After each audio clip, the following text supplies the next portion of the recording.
se ha utilizado la detención durante el proceso como un mecanismo de persecución a opositores. Pero hay que dejar de utilizar a los tribunales como un lugar donde se hace política, hay que dejar de valerse de los jueces para perseguir a los que no se les puede ganar en las elecciones, que hay situaciones realmente incomprensibles, arbitrarias e imperdonables.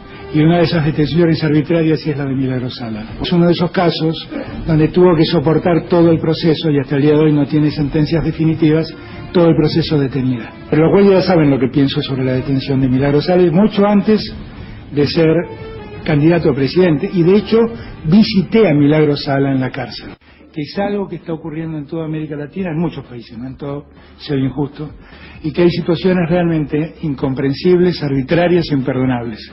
Lo que está pasando con Lula es imperdonable, lo que está pasando con Rafael Correa es imperdonable, y lo que vivió Cristina todos estos años, a pesar de que Cristina no tuvo que, gracias a Dios, padecer ningún tipo de encierro, ha sido una persecución sistemática de un sistema judicial que realmente construyó teorías jurídicas para poder favorecer su procesamiento y su persecución.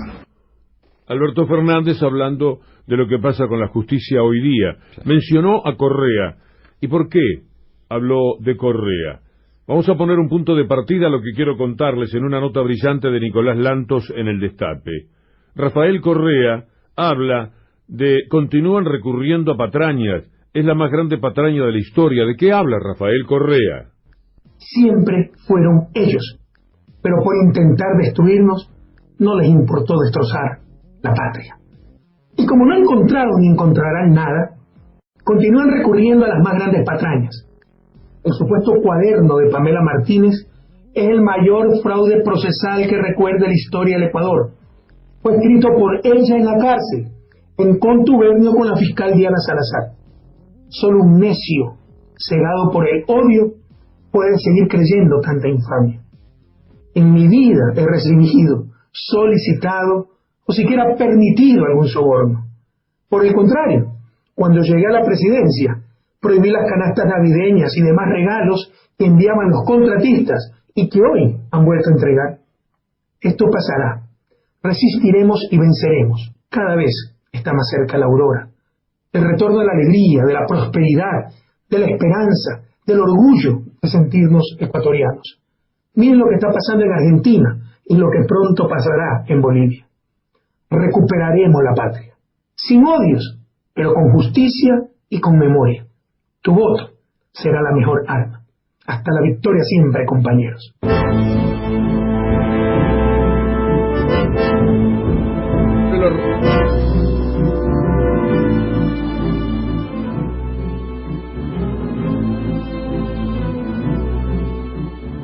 ¿Qué es lo que está pasando en Ecuador? Apareció un cuaderno. Un cuaderno. Una mujer escribió un cuaderno que es como una especie de diario, pero que en vez de escribirlo día por día, lo escribió el año pasado de cosas que sucedieron hace 5 años. La mujer indudablemente debe tener una enorme memoria porque escribió con un gran detalle todo lo que había ocurrido 5 años antes. Aparentemente, como no podían fraguar el tema de la tinta, pensaron que tenían que fecharlo en 2018, aún contando lo que sucedía en 2013. Ahora, esa abogada la tienen detenida 48 horas, arreglan como arrepentida y cuenta todo eso. Inmediatamente, solamente con ese cuaderno, meten preso un montón de gente. ¿Te recuerda algo? Sí, es lo mismo que pasó en Argentina. Sin ningún pudor, están copiando las mismas cosas. ¿Y cuándo ocurrió eso antes en la historia? En los 70, se llamó Plan Cóndor. Estados Unidos escribió una forma estándar de cómo se debía dominar cada uno de los países de Latinoamérica y se llevaba a cabo un calco en todos los lugares iguales. Ahora se llama lawfare, es una persecución mediática judicial. Entre ellos se van arreglando, primero lo escribe un medio, después lo sigue un juez, o primero lo hace un juez y después lo sigue un medio, y se arma un sistema de persecución. Justicia tendrán, justicia verán, en el mundo los desafortunados. Con brillantez periodística, Roberto Navarro estaba recorriendo lo que pasa en Ecuador, comparándolo con la Argentina, y habla de un plan Cóndor. Miren usted, Fausto Jarrín Terán, abogado de Correa, también menciona lo que recién Roberto Navarro. Se ponen apuros, sino que la propia persona, en una cosa que aquí se permite, que se llama testimonio anticipado, ella misma nos relata haber escrito el cuaderno en un impulso insostenible durante un vuelo en avión de Quito a Guayaquil, es decir, en 30 minutos. Ella misma lo dice así, cuando el cuaderno está escrito en presente, no en pasado. ¿Se puede hablar, Fausto, de un nuevo plan Cóndor en ese sentido? Por supuesto. Lo que nosotros hemos venido diciendo en el Ecuador es lo que ya no han necesitado es mandarnos la gente desde las escuelas de las Américas, sino cooptar jueces y cooptar fiscales, ¿no? Cristian Racines es un destacado periodista ecuatoriano, amigo, casado con una argentina, a la que le mando saludos además, adora este país, hace un tiempo vive otra vez en su país natal, en Ecuador, y siempre estamos en contacto. Cristian, con un abrazo quiero preguntarte, ¿qué hay para decir hoy de la causa Cuadernos en Ecuador contra Correa? Víctor Hugo, un fuerte abrazo a ti y a todos los amigos de AM750 de la mañana. Bueno, realmente, como lo habíamos anticipado hace unas semanas, en una nota que hicimos para C5N, cuando se dio a conocer la alerta de Interpol para la detención de Correa por el mismo asunto, supimos decir de manera acertada que realmente esto no era más que una cortina de humo que no iba a trascender, así como ya se intentó el año pasado, igualmente por una acusación de un supuesto secuestro de Rafael Correa a un ex asambleísta. En este caso Fernando Balda también se había anticipado con revuelo mediático que iba a ser detenido por Interpol. Realmente Interpol no dio paso a la causa y entonces simplemente son alertas que quedan ya en el daño mediático que se hace a través de la promoción de estas falsas noticias, de estos fake news que ahora también lo reproducen no solo las redes sino también los medios de comunicación con gran complicidad. Hay que decir que, si bien escuchaba atentamente el informe que hizo Roberto Navarro, hay que agregar solamente que no hay una sola voz crítica del gobierno hoy aquí en el Ecuador que sobre lo que se ha podido avanzar sobre las causas, hoy se conocen como sobornos 2012-2016, que están directamente vinculados al tema Arroz Verde y a lo que es justamente la aparición de este cuaderno que se habría escrito en 30 minutos de un vuelo desde Quito hacia Guayaquil, que perfectamente conoces.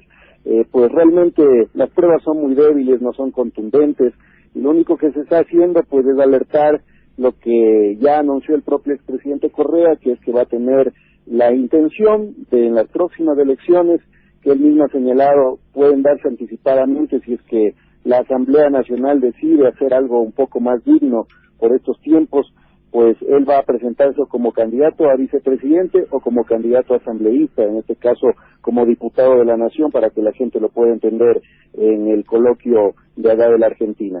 Entonces, lo único que te podría agregar es que hoy por hoy la causa es muy débil, que es muy obvia y que lamentablemente tanto los jueces como los fiscales que están dentro de la misma se están metiendo en un lío porque la gente empieza a darse cuenta de que hay una persecución y que además no se tocan los grandes temas, como por ejemplo el enorme endeudamiento que ha adquirido este gobierno y el entreguismo que hay hacia los Estados Unidos hoy otra vez con estas famosas relaciones carnales entre el Fondo Monetario Internacional y el gobierno ecuatoriano. Hay una enorme cantidad de problemas económicos, desempleo, que no han podido ser solucionados, y lo más triste de todo es que no hay una voz disidente desde ninguno de los sectores de oposición, sino más bien se ha aliado gran parte del mismo a los negocios que parecerían nada más una fotografía similar a la que ha vivido la Argentina en estos 3 años y un poco más del gobierno de Mauricio Macri.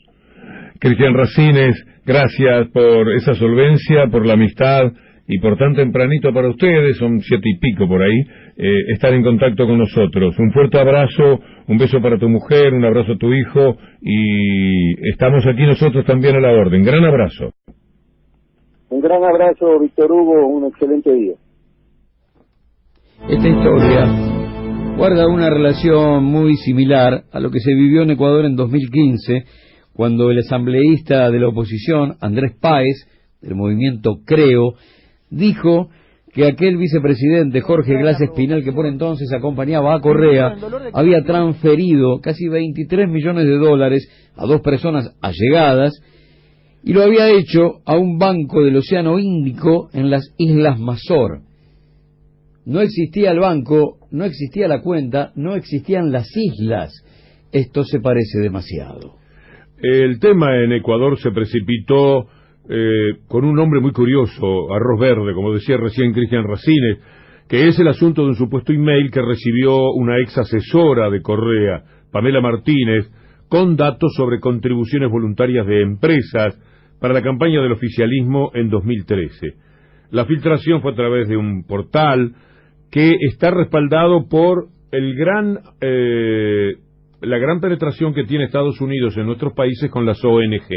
Las ONG tipo las de Laura Alonso, que Norberto Galazo señala como representante de la CIA en los Estados Unidos en el libro Inocencio Esquilmao, del que después les voy a hablar. Toda esa gente trabaja en las ONG que Estados Unidos financia para que hagan el trabajo sucio que la Embajada de Estados Unidos quiere hacer en cada país, siempre con el pretexto de la República y la democracia. Esas son normalmente sostenidas por la USAID, que es del Departamento de Estado, NED, ligada al Capitolio, etcétera. Poco después de la publicación del tema, un policía se presentó ante una fiscalía pidiendo que investigue de oficio el contenido de los artículos. Bueno, ahí nace todo. Entra en juego la figura del arrepentido, o como dice la flamante ley ecuatoriana, cooperador eficaz. Cooperador eficaz se va para su casa, cooperador no eficaz va preso. De esa manera, igual que lo que hacen aquí.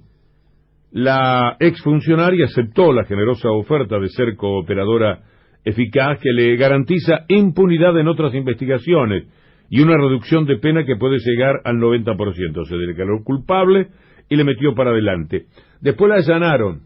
No fue con el cuaderno directamente, son tan obvios. La allanan en la casa y aparecen los cuadernos. Estaban atrás de una chimenea de la casa de Martínez. Como para que tampoco tuvieran que buscar mucho, no era una baldosa que habían sacado y un bajo piso, no. Era atrás de la chimenea de la casa. No había aparecido en allanamientos anteriores. Ahora de pronto estaba el cuaderno puesto ahí. Son tan obvios. Uno de esos contenía información sobre esos supuestos aportes de campaña, escrita de puño y letra por la exfuncionaria. En base al contenido de los cuadernos, con la algarabía mediática imaginable, la fiscal pidió la detención de 24 personas, miembros del gobierno de Correa, empresarios y, por supuesto, al expresidente, que es el objetivo del asunto. Pero el peritaje comenzó a arrojar dudas sobre la autenticidad del cuaderno. La contratapa está rasgada de forma tal que no puede accederse a su código de barras. De esa manera, no se puede identificar el año de fabricación.